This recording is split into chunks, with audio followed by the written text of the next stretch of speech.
வணக்கம் நண்பர்களே. UPSC civil services examination 2023 prelims இன்றைக்கி நடந்து முடிஞ்சது. இன்றைக்கி எக்ஸாம் எழுதின நிறைய கேண்டிடேட்ஸ் என்னை காண்டாக்ட் பண்ணியிருந்தாங்க. எக்ஸாமினேஷன் பற்றி டிஸ்கஸ் பண்ணுங்கள், டீகோட் பண்ணுங்கள், அனலைஸ் பண்ணுங்கள் அப்படின்னு என்கிட்ட கேட்டிருந்தாங்க.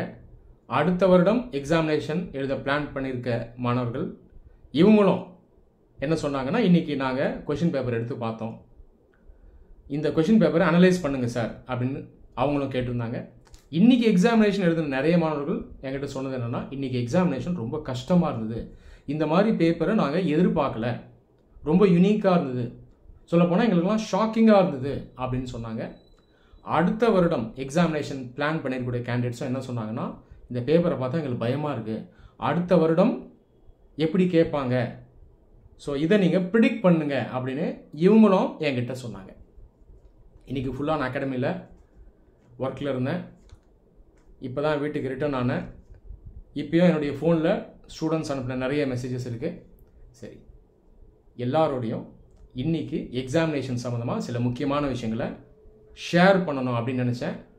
இந்த வீடியோ எல்லாருக்கும் ஒரு ஐ ஓப்பனராகவும் இருக்கணும் அப்படின்றது என்னுடைய விருப்பம். இந்த வீடியோ தயவுசெய்து ஃபுல்லாக கேளுங்க, உங்கள் ஃப்ரெண்ட்ஸோடையும் ஷேர் பண்ணுங்கள். சரி, இப்போ நிறைய மாணவர்கள் என்ன சொல்கிறாங்கன்னா, கொஷின் பேப்பரை அனலைஸ் பண்ணுங்கள், டீகோட் பண்ணுங்கன்னு சொல்கிறாங்க. அது இல்லாமல் அடுத்த வருடம் ப்ரிலிம்ஸ் எக்ஸாமினேஷனை ப்ரிடிக்ட் பண்ணுங்க அப்படின்னு சொல்கிறாங்க. ஒரு விஷயத்தை நல்லா புரிஞ்சுக்கோங்க, இதை நான் வருடம் சொல்லிட்டு தான் இருக்கேன், போன வருடமும் சொன்னேன், ஸ்டூடெண்ட்ஸ் எல்லாருக்கும் நான் வார்ன் பண்ணேன். ப்ரிடிக்ஷன் அப்படின்ற ஒரு விஷயம் ப்ரிலிமினரி எக்ஸாமினேஷனில் கிடையாது, எழுதி வச்சுக்கோங்க. Prediction doesn't work. If you plan to predict, you are planning to fail. தயவு செஞ்சு இதை பாசிட்டிவ் எடுத்துங்க, நீங்கள் கரெக்டாக படித்து பாஸ் ஆகணும் அப்படின்றதுக்காக நான் சொல்கிறேன். சரி, ஏன் இந்த ப்ரிடிக்ஷன் வேலை செய்யாது, இதை இப்போ எக்ஸ்பிளைன் பண்ணுறேன், ஒத்து கவனிங்க. யூபிஎஸ்சி அவங்களுடைய சிலபஸில் எக்ஸாமினேஷனில் என்ன சப்ஜெக்ட்ஸ் இருக்குது, என்ன டாபிக்ஸ் இருக்குது அப்படின்றத அவங்க சொல்கிறாங்க. ப்ரிலிம்ஸ் சிலபஸ் பார்த்தீங்கன்னா ரொம்ப இன்டெப்த்தாக இருக்காது, ப்ரீஃபாக இருக்கும். ஆனாலும் இதை வச்சு நம்ம சப்ஜெக்ட்ஸை ஐடென்டிஃபை பண்ணலாம். முக்கியமான சப்ஜெக்ட்ஸ் என்ன, history, geography, polity, science, environment, economy, international relations, இதெல்லாம் சொல்லலாம். ஸோ இதெல்லாம் கோர் சப்ஜெக்ட்ஸ். இதுக்கான மெட்டீரியல்ஸை நீங்கள் வாங்கி லேர்ன் பண்ணணும். இது இல்லாமல் கரண்ட் அஃபேர்ஸ் இருக்குது, நடப்பு செய்திகள். நடப்பு செய்தி அப்படின்றது தனி பாடம் கிடையாது. நிறைய மாணவர்கள் இந்த நடப்பு செய்தியவே வருடம் ஃபுல்லாக படித்து நேரத்தை வீண் பண்ணிட்டு இருக்காங்க. இந்த மாதிரி செய்யக்கூடாது. Current affairs is not a separate subject. அப்போ கரண்ட் அஃபேர்ஸ் அப்படின்றது என்ன, இந்த கோர் சப்ஜெக்ட்ஸ்லாம் இருக்குல்ல, எக்கனாமி, பாலிட்டி, சயின்ஸ், என்வாயன்மெண்ட், இதெல்லாம் இது சம்மந்தமான regular daily happenings, events, developments, இதை படிக்கணும். இது பேர் தான் கரண்ட் அஃபேர்ஸ்.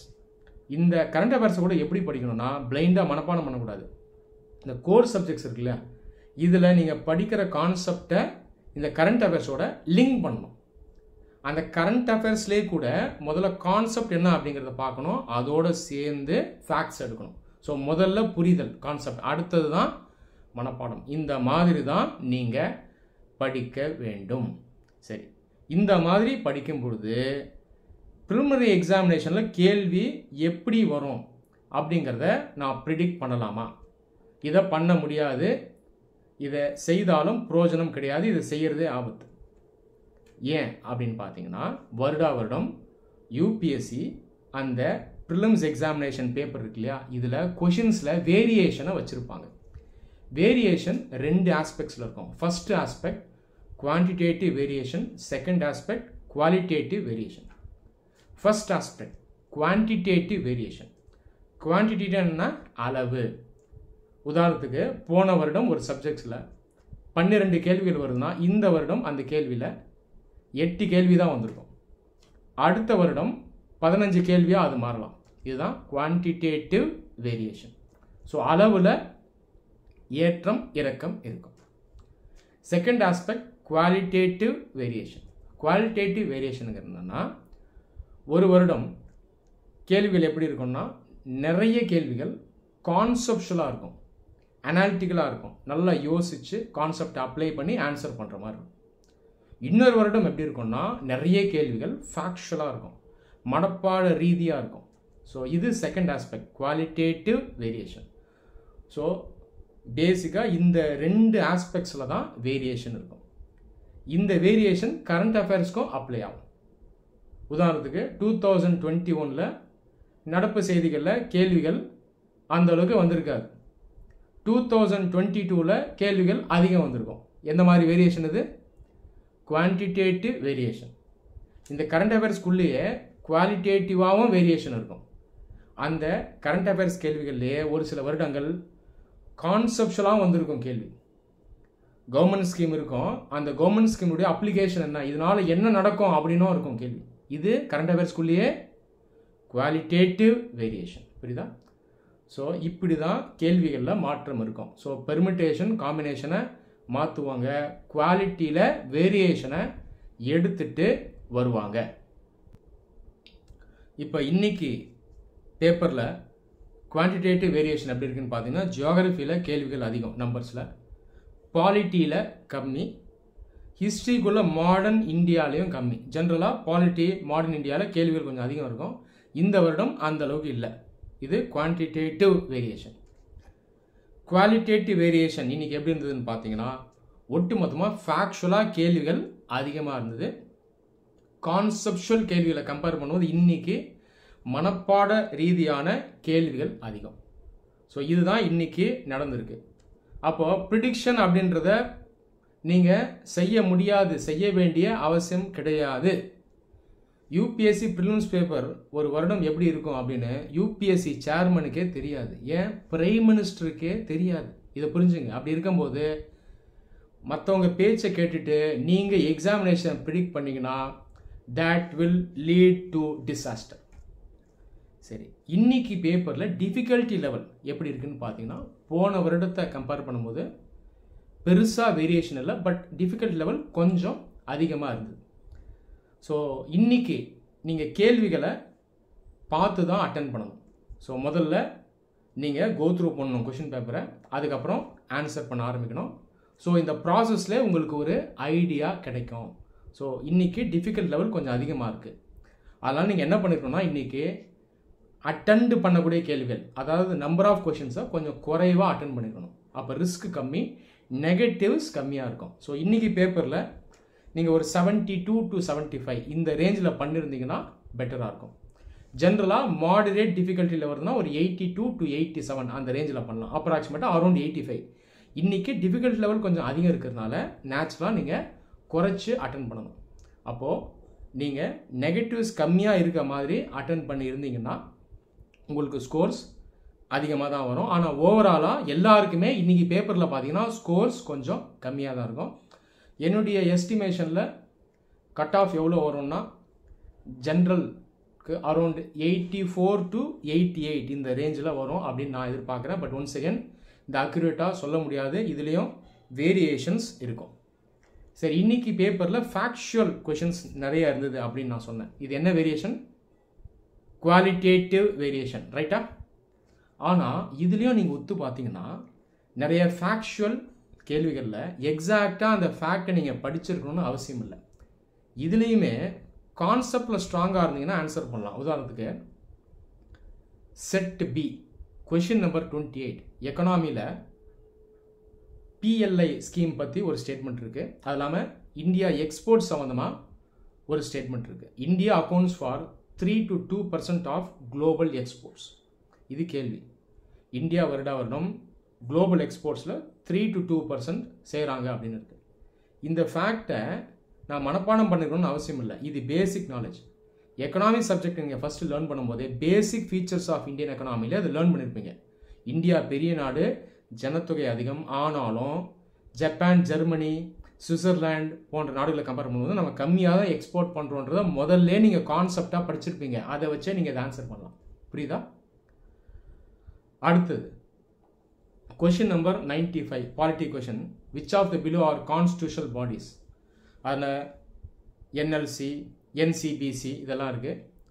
இதுலேயும் பார்த்தீங்கன்னா நீங்கள் கான்செப்டை அப்ளை பண்ணணும். இதில் ஒரு பாடி தான் கான்ஸ்டியூஷனல் பாடி, இது எல்லாமே நான் கான்ஸ்டியூஷனல் பாடிஸ். இன்றைக்கி பேப்பரில் ஃபேக்சுவல் கொஷின்ஸ் அதிகமாக வந்திருந்தாலும் 2 சப்ஜெக்ட்ஸில் கான்செப்ஷுவலாக கொஞ்சம் இன்டெப்த்தாக கேள்வி வந்திருந்தது. எந்த சப்ஜெக்ட்ஸ் அப்படின்னு பார்த்தீங்கன்னா பாலிட்டி அண்ட் ஜியோகிரஃபி. ஸோ இதுதான் இன்னைக்கு பேப்பரில் நீங்கள் கவனிக்க வேண்டிய விஷயம். ஸோ இதுதான் சார். சரி, இப்போ ஃப்யூச்சரில் கொஷின் எப்படி இருக்கும்? நான் சொன்னது போல் இதை ப்ரெடிக்ஷனே பண்ண முடியாது. புரியுதா சொல்கிறது? ஒரு சிம்பிள் எக்ஸாம்பிளோடு நான் சொல்கிறேன். இது ஆல்ரெடி நான் ஸ்டூடெண்ட்ஸ்க்கு எக்ஸ்பிளைன் பண்ணியிருக்கேன். கிரிக்கெட் விளையாட கற்றுக்கணும். Virat Kohli one of the best players. அவர் இன்றைக்கி மேட்ச் ஆடுறாரு. பந்து எப்படி போட்டாலும் அடிப்பார். கரெக்டாக ஸ்பின் போட்டாலும் அடிப்பார், ஃபாஸ்ட் பாலிங் போட்டாலும் அடிப்பார், பவுன்சர் போட்டாலும் அடிப்பார், குட்லன் போட்டாலும் அடிச்சிருவார், எப்படி பாலை போட்டாலும் அடிப்பார். ஆனால் எதனால் அடிக்கிறாரு? அதுக்கான ஸ்கில்ஸை அவர் ஆல்ரெடி பில்டு பண்ணி வச்சுருக்காரு. அதுக்கான நாலேஜ் இருக்குது, ப்ராக்டிஸ் இருக்குது, எல்லாம் செஞ்சு முடிச்சிட்டார். அப்போ பந்து எப்படி வந்தாலும் அடிச்சிருவார். புரியுதா சொல்கிறது? இப்போ விராட் கோலி மாதிரியே நீங்கள் ஆகணும்னா என்ன பண்ணணும்? விராட் கோலி கிட்ட போய், சார் நீங்கள் எவ்வளோ பால்ஸ் ஃபேஸ் பண்ணுங்க, பவுன்சர்ஸ் அதிகம் வருமா இல்லை யார்க்கர் அதிகம் வருமா, ஸ்பின் பவுலர் எப்படி போலிங் போட்டார், உங்களுக்கு பால் எப்படி வந்துச்சு, அப்படியா கேட்பீங்க? இல்லை. விராட் கோலி மாதிரியே நீங்களும் கிரிக்கெட் விளையாட கற்றுக்கணும், பேட்டிங் ஸ்கில்ஸை வளர்த்துக்கணும். அதை பண்ணிட்டீங்கன்னா பந்து எப்படி வந்தாலும் ஆடிடலாம். கரெக்டாக இப்படி தான் எக்ஸாமினேஷனும். அதனால் கரெக்டாக படிச்சுட்டிங்கனாலே போதும். அதை கரெக்டாக படிச்சுட்டு அந்த நாலேஜை அப்ளை பண்ணுறதுக்கான ப்ராக்டிஸில் ஈடுபடணும். இது எப்படி ஈடுபடணும்? ஆல்ரெடி நான் சொல்லியிருக்கேன். ப்ரீவியஸ் கொஷின்ஸ் எடுத்து சால்வ் பண்ணணும். அது இல்லாமல் அளவாக அகாடமியில் மாடல் டெஸ்ட் எடுக்கணும். மாடல் டெஸ்ட்டை ரொம்ப அதிகம் எடுக்கக்கூடாது. எடுத்திங்கன்னா அந்த டெஸ்ட்லேருந்து நாலேஜை எடுக்க ஆரம்பிச்சிருவீங்க. அதிகபட்சமான மனப்பாடத்தை செய்ய ஆரம்பிச்சிருவீங்க. இது ஆபத்தில் கொண்டு போய் விட்டுரும். அப்போது இருக்கிற நாலேஜை பெட்டராக டாக்டிக்கலாக அந்த கேள்விக்கு ஏற்றது மாதிரி நீங்கள் அட்டென்ட் பண்ணிவிட்டு எக்ஸாமினேஷன் ஹாலில் இருந்து நீங்கள் வெளியே வரணும். ப்ரிலிமினரி பேப்பர் எப்படி வேணால் வரலாம். ஆனால் 100% நீங்கள் பாஸ் பண்ணணுன்னா நான் சொல்கிறத பண்ணணும். முக்கியமான கைட்லைன்ஸ்லாம் இதுதான். முடிஞ்ச வரைக்கும் சிலபஸை கவர் பண்ணணும். ஆன் அண்ட் ஆவரேஜ் எல்லா சப்ஜெக்ட்ஸ்லேயும் 85 to 90% சிலபஸை முடிக்கணும். ஒரு சப்ஜெக்ட்ஸ்லையும் ஆவரேஜாக முடிக்கணும். ஒரு சப்ஜெக்டை ஃபுல்லாக முடிக்கிறது, இன்னொரு சப்ஜெக்டை ஃபுல்லாக இக்னோர் பண்ணுறது செய்யக்கூடாது. ஜென்ரலாக நிறைய மாணவர்கள் ஹிஸ்ட்ரியில் என்ன பண்ணுவாங்கன்னா மிடிவல் இந்தியாவை இக்னோர் பண்ணுவாங்க. மாடர்ன் இந்தியாவில் அதிகமாக கவனம் செலுத்துவாங்க. இன்றைக்கி பாருங்கள், மாடர்ன் இந்தியாவில் கேள்வி அந்தளவுக்கு வரல. ஸோ இங்கே ப்ரிடிக்ஷன்லாம் வேலை செய்யாது. இப்போ சிலபஸை முடிஞ்ச வரைக்கும் கவர் பண்ணணும், புரிஞ்சு படிக்கணும், கான்செப்ஷுவலாக ஸ்ட்ராங் ஆகணும். மறுபடியும் நீங்கள் ரிவைஸ் பண்ணணும், எழுதி பார்க்கணும். ஸோ இதில் மிஸ் பண்ணிடாதீங்க. கரண்ட் அஃபேர்ஸையும் இதே மாதிரி தான் படிக்கணும். ஒரு வருஷத்துக்கான நடப்பு செய்தியை முடிஞ்ச வரைக்கும் கவர் பண்ணணும். பட் புரிஞ்சு அண்டர்ஸ்டாண்ட் பண்ணணும். கோர் சப்ஜெக்ட்ஸோடு அதை லிங்க் பண்ணி நாலேஜை எடுக்கணும். அது இல்லாமல் ப்ரீவியஸ் கொஷின்ஸை சால்வ் பண்ணுங்கள். ப்ரீவியஸ் கொஷின்ஸ்லேருந்து நாலேஜ் எடுக்கக்கூடாது. அந்த கேள்வி மறுபடியும் வராது. ஆனால் இதை ஏன் சால்வ் பண்ணணும்னா, இருக்கிற நாலேஜை அந்த கேள்வியில் அப்ளை பண்ணுறதுக்கான ஸ்கில்லை வளர்க்கணும். இது ஒரு திறன். இதை வளர்த்துக்கிறதுக்காக தான் ப்ரீவியஸ் கொஷினை சால்வ் பண்ண சொல்கிறது. ப்ரீவியஸ் கொஷனில் இருக்க கரண்ட் அஃபேர்ஸ் கேள்விகளை விட்டுறணும். ஏன்னா அதெல்லாம் இரலவெண்ட்டாக இருக்கும். ஆனால் கோர் சப்ஜெக்ட்ஸில் முக்கியமான ஏரியாஸில் வர கொஷின்ஸை நீங்கள் சால்வ் பண்ணணும். சால்வ் பண்ணும்போது தான் இருக்கிற நாலேஜை எப்படி அந்த கேள்வியில் அப்ளை பண்ணுறது அப்படிங்கிறது உங்களுக்கு தெரியும். இதில் உங்களுக்கு ஸ்பீடு, இதில் நீங்கள் ஒர்க் பண்ணுவீங்க. அது இல்லாமல் குவான்டிடேட்டிவ் அண்ட் குவாலிட்டேட்டிவ் வேரியேஷன் எப்படி இருந்தாலும் கேள்வியில் இருக்கக்கூடிய நாலேஜை அப்ளை பண்ணுறதுக்கான அந்த ஸ்கில்லை நீங்கள் மாஸ்டர் பண்ணிவிடுங்க. அப்போ கேள்வி எப்படி வந்தாலும் நீங்கள் எக்ஸாமினேஷனை பாஸ் பண்ணிடலாம். பொதுவாக 100 கேள்வி இருக்குன்னா 20 கேள்வியில் அப்ராக்சிமேட்டாக ஐடியாவே இல்லை, நாலேஜே இல்லை, படித்த மாதிரியே இல்லைன்னா அப்படியே விடணும். மிச்சம் 80 கேள்வியில் தான் கை வைக்கணும். அந்த 80 கேள்வியில் ஒரு 35லேருந்து 40 கேள்வி நல்ல நாலேஜ் இருக்கும் உங்களுக்கு. இதை நம்ம ஷுவர் ஷார்ட்னு சொல்லுவோம். இதெல்லாம் நம்ம வைக்கிற டேர்ம் தான். ஸோ இந்த கேள்வியெல்லாம் ஃபஸ்ட் ரவுண்டில் ஈஸியாக அட்டன் பண்ணிடலாம். அடுத்த 35-40 கேள்வி இதை நம்ம என்ன சொல்லணும்னா 50-50 60-40ன்னு நம்ம சொல்லுவோம். நான் அதை எப்படி சொல்லுவேன்னா அனாலிட்டிக்கலி டஃப் கேட்டகரி. இதுதான் ட்ரம்ப் கார்டு. புரியுதா? ஸோ இன்றைக்கி பேப்பர்லேயும் நீங்கள் அந்த அனாலிட்டிக்கலி டஃப் கேட்டகரியில் நல்லா ஒர்க் பண்ணிடணும். இதில் பார்த்தீங்கன்னா இருக்கிற நாலேஜை மேக்ஸிமம் அப்ளை பண்ணணும். சில கேள்விகள் ஃபுல்லாக ஃபேக்சுவலாக நமக்கு தெரியும். ஆனால் அதுலேயுமே கான்செப்டை வச்சு அப்ளை பண்ணிங்கன்னா கரெக்ட் ஆன்சரை அரைவ் பண்ண முடியும். 3 ஸ்டேட்மெண்ட் இருக்குது. ஆனால் 2 ஸ்டேட்மெண்ட்டில் நாலேஜ் இருந்தாலே கரெக்ட் ஆன்சரை அரைவ் பண்ணுற மாதிரி க்ளூவை யூபிஎஸ்சி வச்சுருப்பாங்க. ஸோ இந்த மாதிரி தான் நீங்கள் ஆன்சர் பண்ணணும். இந்த மாதிரி பண்ணும்போது நெகட்டிவ்ஸ் மினிமமாக இருக்கும். நெகட்டிவ்ஸ் மினிமமாக இருக்கும்போது நம்மளுடைய ஸ்கோர்ஸ் வந்து மேக்ஸிமமாக இருக்கும். இன்றைக்கி பேப்பர் டிஃபிகல்ட் லெவல் அதிகம் தான். ஆனாலும் நீங்கள் என்ன பண்ணணும்னா குறைவாக அட்டெண்ட் பண்ணணும். ஆனால் நெகட்டிவ்ஸ் கம்மியாக இருக்க மாதிரி நீங்கள் என்ஷோர் பண்ணணும். அப்படி இருக்கும்போது நீங்கள் அடிக்குவேட் மார்க்ஸை கண்டிப்பாக ஸ்கோர் பண்ணியிருப்பீங்க. ஸோ ப்ரிலிம்ஸ் எக்ஸாமினேஷனை பற்றி ஒரு நல்ல ஐடியா வந்திருக்கும்னு நான் நம்புகிறேன். ஏற்கனவே மிஸ்டேக் பண்ணியிருக்கீங்கன்னா இந்த மிஸ்டேக்கை தயவுசெய்து ஃப்யூச்சரில் பண்ணாதீங்க. 2024 எக்ஸாமினேஷனுக்கு இப்போலேருந்தே ப்ராப்பராக ப்ரிப்பேர் பண்ணுங்கள். நாலேஜை ப்ராப்பராக அப்டெயின் பண்ணணும். எல்லா ஆக்டிவிட்டீஸையும் இன்டெகிரேட்டடாக பண்ணணும். ப்ரிலிமினரி எக்ஸாமினேஷன் இதற்கான ப்ராக்டிஸை நீங்கள் ப்ராப்பராக ரெகுலராக எடுக்கணும். இது எப்படி எடுக்கணும் அப்படிங்கிறத நான் ப்ரிப்பரேஷன் பிளானில் சொல்லியிருக்கேன். இந்த வீடியோவில் ப்ரீஃபாக எக்ஸ்பிளைன் பண்ணியிருக்கேன். ஸோ இந்த எல்லா ஆக்டிவிட்டீஸையும் நீங்கள் ரெகுலராக பண்ணி இருந்தீங்க அப்படின்னா நமக்கு எப்பயுமே ப்ரிலிம்ஸ் பாஸ் பண்ணக்கூடிய சான்ஸ் பிரைட்டாக தான் இருக்கும். அதனால் இந்த ப்ரெடிக்ஷன் பற்றி நீங்கள் ஒரி பண்ண வேணாம். கேள்வி எப்படி வந்தாலும் நீங்கள் எக்ஸாமினேஷனை கிளியர் பண்ணிடலாம். இந்த வீடியோ உங்கள் எல்லாருக்கும் யூஸ்ஃபுல்லாக இருந்திருக்கும் நம்புகிறேன். நன்றி.